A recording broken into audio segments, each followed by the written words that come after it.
Véronique Ouassi. Vous vous souvenez sans doute des débordements qui ont été causés par les étudiants du Québec. Cette grève a été la grève la plus importante et la plus longue de l'histoire du Québec. Nous allons maintenant voir Lina qui va nous faire part de la cause principale et les conséquences qui ont fait cela. D'abord, le printemps d'érable a été principalement à cause de la hausse des droits de scolarité du Québec. En 1968, les droits de scolarité des universités publiques du Québec étaient de 540 $ par année. Le 19 mai 1976, le Canada était en accord au Pacte international relatif aux droits économiques, sociaux et culturels. Les étudiants ne payaient plus jusqu'en 1990.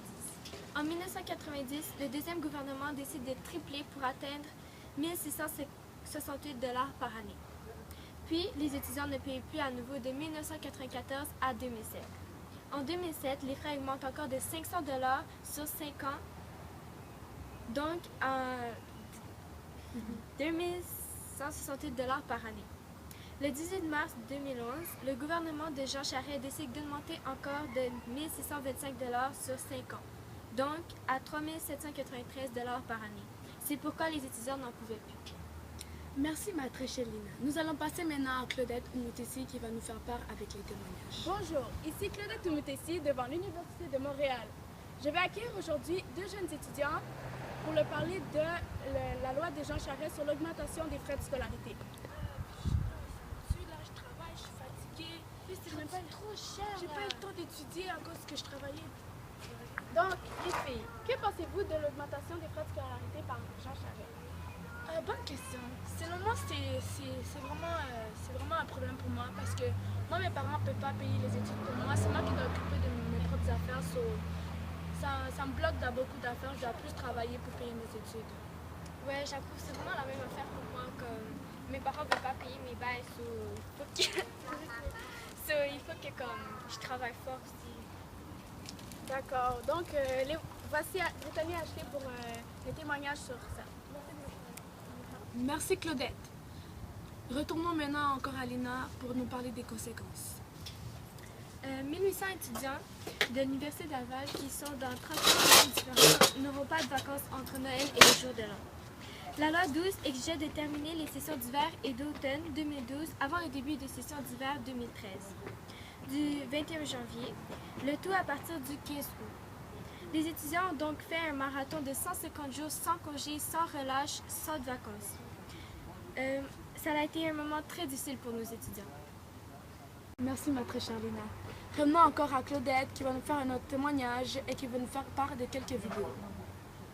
Me voici ici encore avec une élève de l'Université de Laval. Alors, comment était pour vous le rattrapage?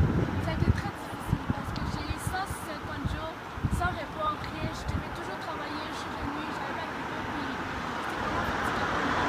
C'était rien la peine pour les étudiants à passer. C'était trop cher. D'accord, merci encore.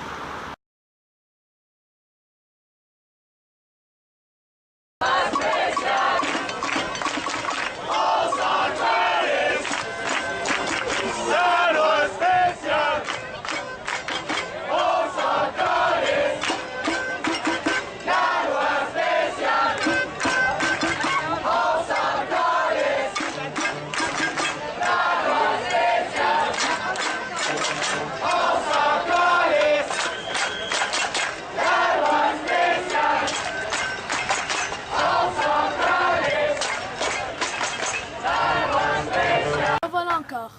Pour finir, je vais remercier à mes 2 coéquipières qui ont fait part de la principale cause et les conséquences et les vidéos.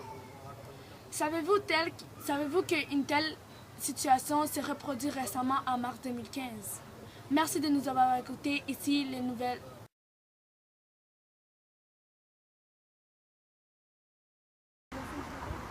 1, 2, 3, go! Voici ici encore. Go! Mais voici ici encore avec une élève de l'Université de Laval. Alors, comment était pour vous le rattrapage? C'est quoi le texte? 68, les droits de scolarité des universités publiques du Québec étaient de 540 $ par année. Le 19 mai 1976, le Canada était en accord au Pacte international. Véronique, t'as tout foiré, tout. Que je dois faire?